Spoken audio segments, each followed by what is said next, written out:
కర్ణాటక మాజీ డీజీపీ ఓం ప్రకాష్ దారుణ హత్యకు గురయ్యారు. ఆస్తి వివాదాలు, కుటుంబ తగాదాల నేపథ్యంలో భార్య హత్య చేసినట్లుగా పోలీసుల ప్రాథమిక అంచనాకు వచ్చారు. 1981 బ్యాచ్ ఐపీఎస్ అధికారి అయిన ఓం ప్రకాష్ బీహార్లోని చంపసాగర్కు చెందిన వ్యక్తి. 2015 మార్చి 1న కర్ణాటక డీజీపీగా బాధ్యతలు చేపట్టి 2017లో పదవి విరమణ పొందారు. అనంతరం బెంగళూరులోని హెచ్ఎస్ఆర్ లేఅవుట్లో నివసిస్తున్నారు. ఆదివారం మధ్యాహ్నం ఆయన భార్య, పిల్లలు ఇచ్చిన సమాచారంతో ఇంటికి వెళ్లిన పోలీసులు ఓం ప్రకాష్ రక్తపు మడుగుల్లో పడి ఉండడాన్ని గుర్తించారు.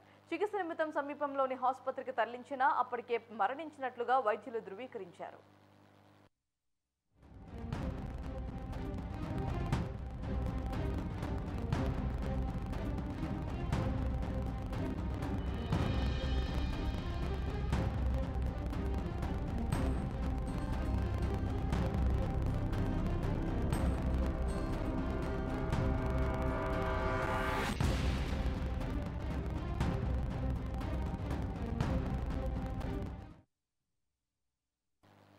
కొద్ది రోజులుగా ఆస్తి వివాదాల కారణంగా భార్య పల్లవి, ఇతర కుటుంబ సభ్యులతో ఓం ప్రకాష్ గొడవ పడుతున్నట్లుగా పోలీసుల దృష్టికి వచ్చింది.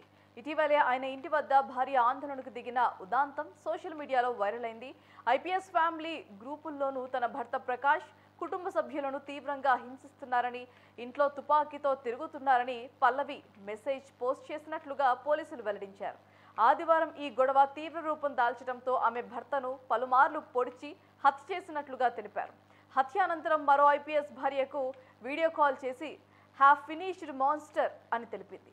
డీజీపీ అలోక్ మోహన్, బెంగళూరు నగర కమిషనర్ బి దయానంద్ ఘటనా స్థలానికి వెళ్లి పరిశీలించారు.